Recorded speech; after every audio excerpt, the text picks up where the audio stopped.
कल हमने आपको पढ़ाया था स्वभाव ना। हमने आपको इतना बता दिया है कि जो सेक्टर है पैसा आने का पैसा आने का जो सेक्टर है ये तीन पार्ट में बटा था। स्वभाव, शर्त, स्वामित्व, यही ना, ठीक ना। स्वभाव, शर्त, स्वामित्व, ठीक। अच्छा जो शर्त है, शर्त देखिए शर्त में दो आते हैं। स्वभाव बता चुके हैं, ये हो चुका है, अब इसे नहीं बताना है। शर्त में देखिए दो आते हैं, कौन कौन से? एक संगठित, दूसरा क्लियर। अच्छा संगठित क्या होता है, असंगठित क्या होता है, दोनों देखिए। देखिए संगठित में क्या होता है कि संगठित में मतलब कि कोई भी मतलब कोई अपना बिजनेस किया है या व्यापार किया है या कोई किसी के यहाँ सर्विस करने जाता है, समय फिक्स है। पहली चीज, दो तीन चीज फिक्स है। एक तो समय, टाइम फिक्स है, समय समय पूरी तरीके से फिक्स है, कितने बजे जाना है। या कोई बिजनेसमैन है तो हमें कितना बजे अपना दुकान खोलना है, कितना बजे अपना दुकान खोलना। ऐसा थोड़ी है कि चाहे जब दुकान खोलने वाले वो असंगठित में आते हैं कि 12 बजे मन के 12 बजे खोल दो, 3 बजे मन के 3 बजे खोल दो, ठीक ना। कुछ दुकान वाले ऐसे हैं जिनका खुद का है, चाहे जब मन का करता है तभी खोल देते हैं। लेकिन कुछ कंपनी या कुछ बिजनेसमैन ऐसे होते हैं जिनका समय सब कुछ फिक्स होता है। जैसे स्कूल, प्राइवेट स्कूल को देखिए समय फिक्स है, कब स्कूल ओपन होगा, कितने बजे से कितने बजे तक चलेगा, सब कुछ देखो रूल के अकॉर्डिंग तो चलता है। टाइम फिक्स होगा। उसके बाद जो है टाइम के साथ साथ सैलरी फिक्स होता है। क्या फिक्स होता है? सैलरी मतलब वेतन, वेतन फिक्स रहेगा कि जैसे अगर इनके यहाँ कोई काम करने आ रहा है तो उसको एक कितना सैलरी दे रहे हैं।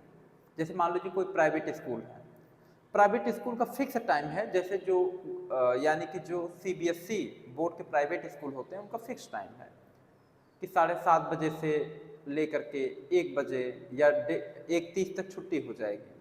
वेतन फिक्स है, जो टीचर पढ़ाने आएंगे उनका वेतन कितना होगा, 10,000, 12,000, 15,000, कितना वेतन होगा वो फिक्स कर लेते हैं टीचर से कि आपको देखिए हम इतना वेतन देंगे, ठीक ना। वो वेतन फिक्स हो जाता है। उसके बाद थर्ड टाइम है छुट्टी।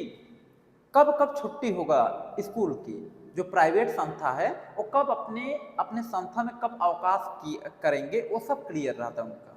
समझ गए? संगठित वालों का क्लियर रहता है, ध्यान देना।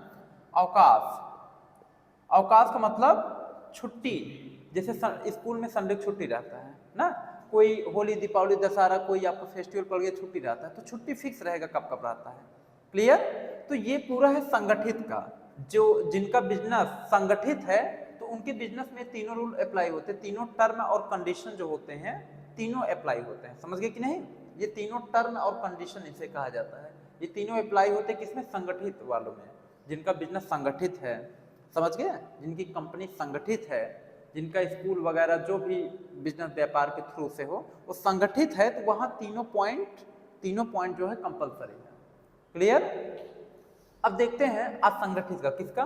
असंगठित का। ये जो असंगठित वाले होते हैं इनका क्या होता है, इनका ये तीनों पॉइंट मायने नहीं रखता। अब असंगठित में क्या है कि समय क्लियर है नहीं कि कब दुकान खोलना है, चाहे जब दुकान खोल दे। समझ गए? 10 बजे मन कहेगा 10 बजे खोलेंगे, 12 बजे मन कहेगा 12 बजे खोलेंगे, ठीक ना। असंगठित में यही होता है। अच्छा इनके यहाँ वर्कर, कुछ कुछ के यहाँ वर्कर होते हैं एक आध ठो, कुछ लोग ऐसे होते जो वर्कर नहीं रखते हैं। समझ गए कि नहीं? और कुछ लोग ऐसे होते जो वर्कर वर्कर रखते हैं अपना, ठीक। उसके बाद इनके यहाँ सैलरी भी बहुत फिक्स नहीं होता है। एक दिन में जितनी कमाई होगी उसके अनुसार देते हैं सैलरी। समझ गए? या एक मतलब सैलरी ये लोग बहुत अच्छे से फिक्स नहीं करते कि इतने सैलरी आपको देंगे। जैसे एक दिन मान लो 500 कमाई हुई तो जो मालिक है वो 300 ले लेगा। समझ गए? 150 200 के आसपास उसको दे देगा जिसको रखा रहेगा। समझ गए कि नहीं? तो मतलब इस टाइप से इनके यहाँ डेली की कमाई के अनुसार पैसा दिया जाता है। समझ गए कि नहीं? ये है। उसके बाद जो है यहाँ पे अवकाश, छुट्टी। जैसे इनके यहाँ जो है छुट्टी जो है ये भी क्लियर नहीं। जैसे संडे, अब संडे के दिन जो संगठित वाले हैं, संगठित जिनका हर चीज संगठित है उनका फिक्स समय छुट्टी रहेगा, छुट्टी क्लियर रहता है उनका कब कब रहेगा। इनका छुट्टी क्लियर नहीं, इस संडे के दिन दुकान खोल के बैठे रहेंगे अपना आप कपड़े लेकर जाओ। समझ गए?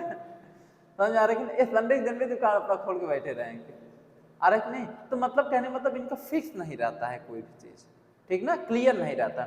ये तीनों टर्म जो है इनका क्लियर नहीं रहता, इसे असंगठित कहते हैं। देखिए असंगठित में जो सबसे बड़ा उद्योग माना जाता है, जो सबसे बड़ा बिजनेस अभी तक है असंगठित में, उसका नाम है कपड़ा उद्योग। कौन सा उद्योग है?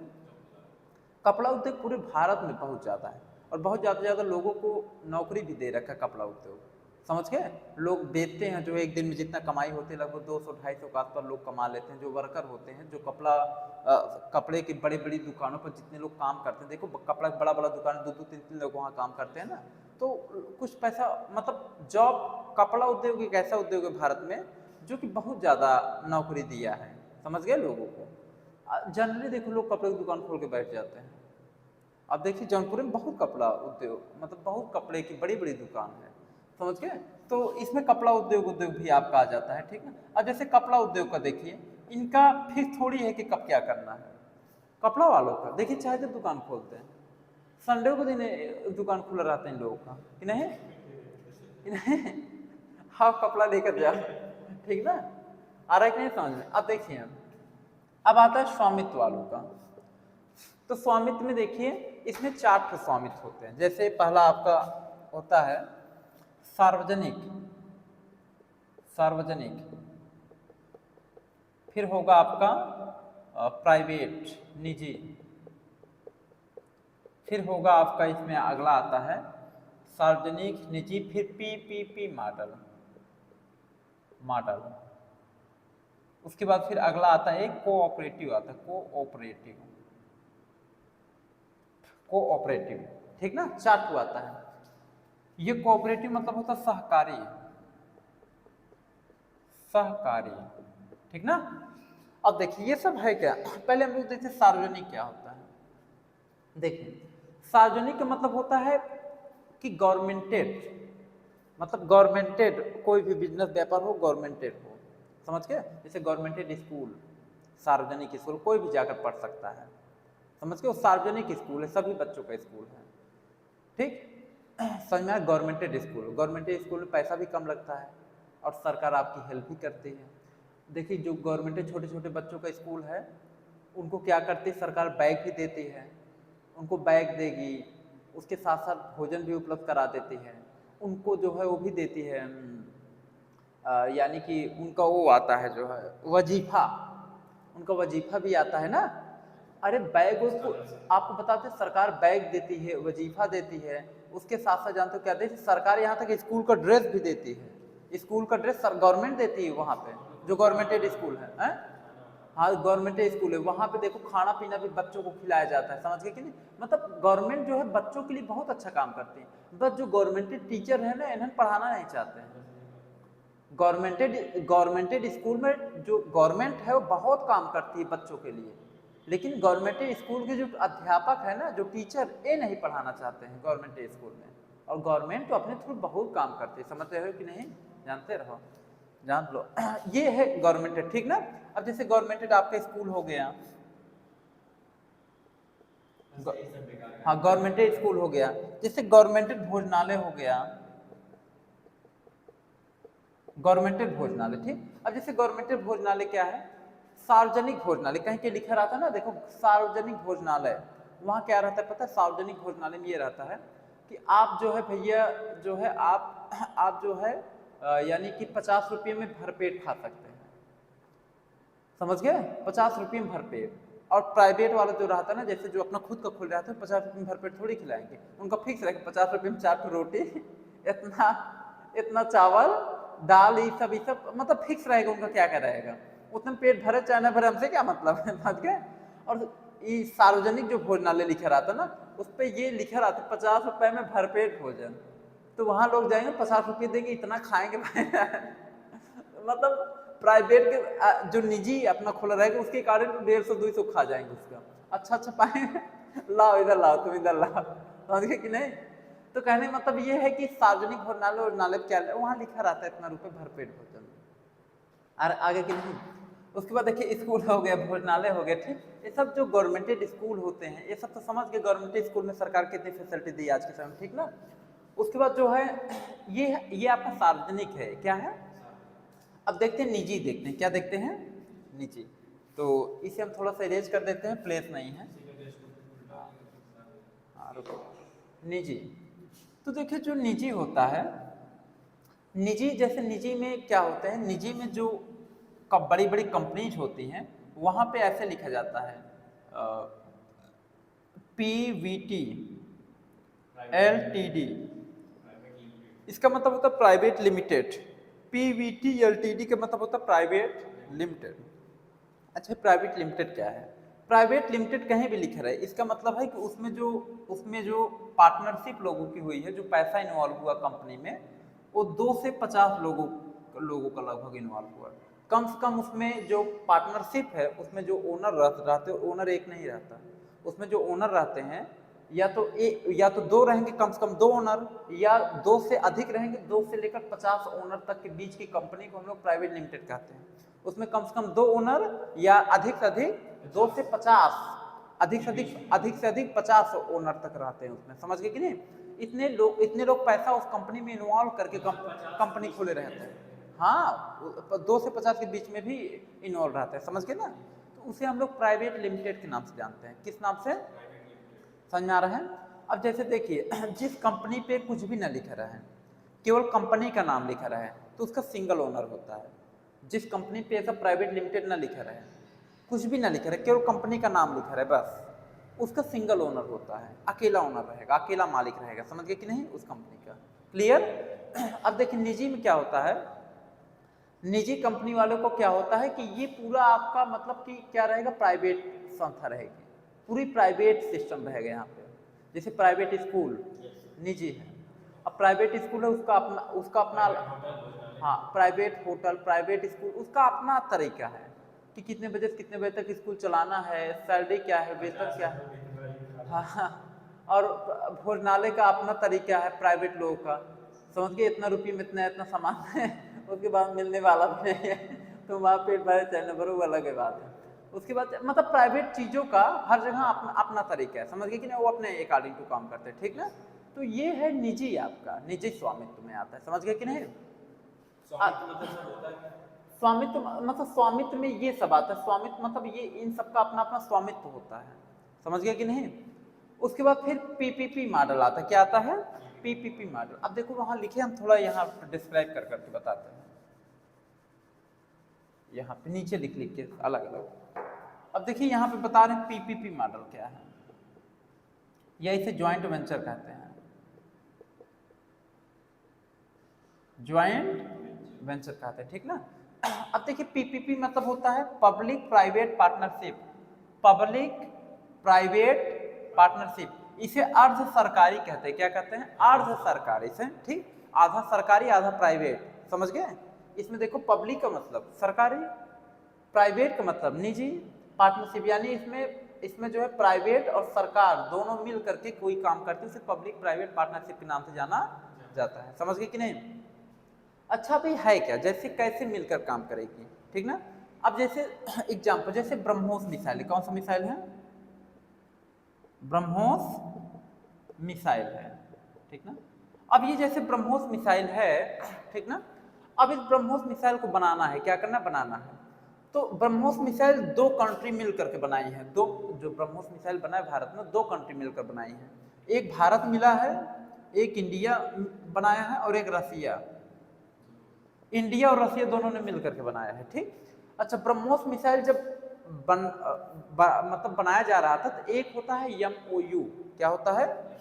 MOU लिख देते, देखो MOU, इसका फुल फॉर्म होता है, देखो memorandum of understanding, memorandum of understanding, ठीक ना? इसमें क्या होता है, MOU साइन कराया जाता है, MOU सिग्नेचर साइन कराया जाता है। इसमें क्लियर रहता है कि ब्रह्मोस मिसाइल जो बन रहा है उसमें इंडिया के कितने इंजीनियर हैं, इंडिया का कितना % है, रसिया कितने इंजीनियर है, रसिया इस मिसाइल को बनाने में कितना % लगा रहा है, योगदान कर रहा है, ठीक ना? मतलब हर एक बात इसमें लिखा गया रहता है दोनों लोगों के बीच में, समझ गए? अब जैसे इंडिया ब्रह्मोस मिसाइल को बनाने में 51% अपना योगदान दिया है, और रसिया 49% दिया है, समझ गए कि नहीं? इसका मतलब है कि ब्रह्मोस मिसाइल जब बेचा जाएगा, मान लो 100 करोड़ का फायदा हुआ ब्रह्मोस मिसाइल में, 100 करोड़ में 51 करोड़ भारत लेगा, और रसिया 49 करोड़ रसिया लेगा। समझ गए, जो जितना परसेंट लगाएगा उतना परसेंट लेगा भी, ठीक। उसके बाद देखिए इसमें तय रहता है कि जो है ब्रह्मोस मिसाइल का प्लांट कहाँ लगेगा, प्लांट भारत में लगेगा। कहाँ लगेगा, प्लांट अपने भारत में लगेगा, ठीक। अच्छा, वैज्ञानिक जो इसमें जो साइंटिस्ट लगेंगे, जो इसमें इंजीनियर लगेंगे, वो दोनों दोनों तरफ के लगेंगे। इंजीनियर भारत से, भारत के इंजीनियर और रसियन के इंजीनियर, इंजीनियर दोनों तरफ के लगेंगे, ठीक ना। रसिया भारत दोनों तरफ क्या लगेंगे, इंजीनियर लगेंगे। समझ गए। तो कहने मतलब इसमें देखिए सब क्लियर है कि नहीं। उसके बाद जैसे आपका मेट्रो ट्रेन हो गया, कौन सा train, metro train. Metro train अर्ध सरकारी है। मेट्रो ट्रेन आधा गवर्नमेंटेड है, आधा प्राइवेट है, क्योंकि उसमें उसमें प्राइवेट और गवर्नमेंट, ठीक ना, दोनों लोगों ने मिल करके मेट्रो ट्रेन को, मेट्रो ट्रेन मतलब भारत में यानी कि इन्हीं लोगों के माध्यम से आया है, चला है। समझ गए कि नहीं। तो मेट्रो ट्रेन को अर्ध सरकारी कहा जाता है। समझ गए। उसके बाद जैसे और भी देखिए, जैसे मान लो कोई कंपनी बनाना हो, ठीक ना, उसमें कैसे ये मॉडल कैसे काम करता है। जैसे मान लीजिए कोई भी कंपनी बनाना हो, कोई भी कंपनी खड़ी करनी है, ठीक ना, तो उसमें क्या कर सकती है सरकार, सरकार जमीन खरीद के दे दे, ठीक। सरकार क्या खरीद के दे दे, सस्ते दाम पे जमीन खरीद के देते हैं। और जिस बिजनेसमैन को वहाँ पे बिजनेस करना है, वो बिजनेसमैन क्या करेगा पता है, वो बिजनेसमैन अपना यानी कि जमीन जब पा जाएगा वो बिजनेसमैन, तो वो क्या करेगा कि वहाँ पे जो है अपना मतलब कि अपना कारखाना वगैरह बनवा देगा, ठीक। बना करके फिर वहाँ पे अपना खुद का वर्कर वर्कर लगवा देगा। समझ गए कि नहीं। सरकार जमीन खरीद के दे दिया सस्ते दाम पे, अब ये क्या करेगा, ये अपना वर्कर फिर वहाँ पे अपना कारखाना का निर्माण बनवा करके फिर बिजनेस अपने स्टार्ट कर देगा। तो इसी को कहा जाता है पब्लिक प्राइवेट पार्टनरशिप, यानी अर्ध सरकारी, आधा सरकार ने सहायता की, आधा प्राइवेट ने सहायता की, ठीक ना। अब देखो उस पर क्या है, जो सरकार दिया है जमीन खरीद के ना, उसका जितना रेंट होगा ना, ये प्राइवेट वाला उतना रेंट उसको देगा जो है, क्योंकि सरकार उसके नाम से थोड़ी खरीद के दिया है, सरकार ने उसको जमीन दिया है बिजनेस करने के लिए, उस जमीन का रेंट भी देना होगा ना। तो ये रेंट कौन देगा, प्राइवेट वाला उस सरकार को रेंट भी देगा। समझ गए कि नहीं। तो ये सब पूरा मतलब एक तरीका होता है, ये मॉडल बहुत अच्छा होता है पीपीपी मॉडल, इसमें गवर्नमेंट आपकी बहुत हेल्प करता है। समझ में आ रहा है कि नहीं, क्लियर हो गया एकदम कंसेप्ट क्लियर। अगला है कोऑपरेटिव, कौन सा है, कोऑपरेटिव। हाँ,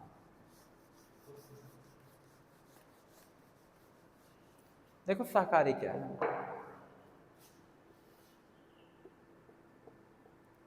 सहकारी, कोऑपरेटिव।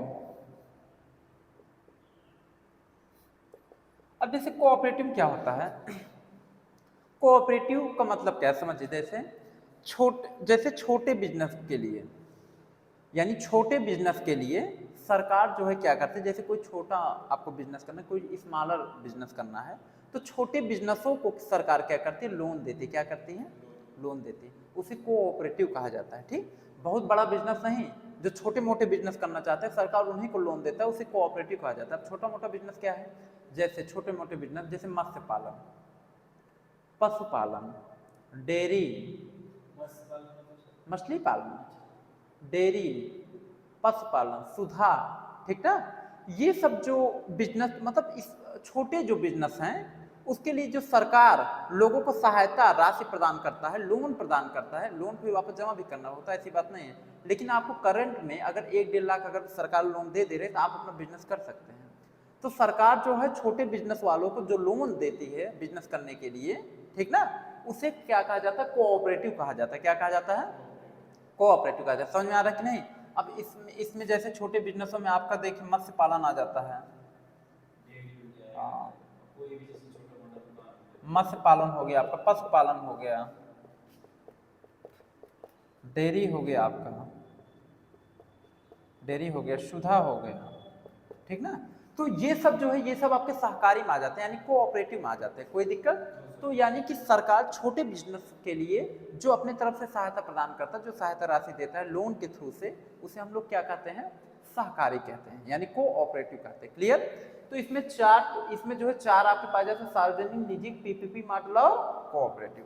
ये आज आपका कंसेप्ट क्लियर हो गया, समझ गए, कोई दिक्कत समस्या इसमें नहीं है, इतना क्लियर हो गया। तो यानी कि सेक्टर जो पैसा आने का जो सोर्स होता है इतने सेक्टर से आता है, ठीक। अब किसी के घर में कोई भी कमा उमा रहा हो, आप इतना पता कर सकते हैं कि स्वभाव में कौन सा है, प्राथमिक है, द्वितीयक है, तृतीयक है। शर्त में कौन सा है, संगठित है कि असंगठित जगह काम कर रहे हैं। ठीक, इसमें भी देख सकते हो कहाँ काम कर, सार्वजनिक में काम कर रहे हैं कि निजी में काम कर रहे हैं, पीपीपी मॉडल में है कि कोऑपरेटिव में, ये सब आप देख सकते हो। समझ गए कि नहीं, क्लियर हो गया। तो आज के लिए बच्चों इतना ही, इसके आगे का वीडियो अब आप पढ़ने के लिए चलेगा।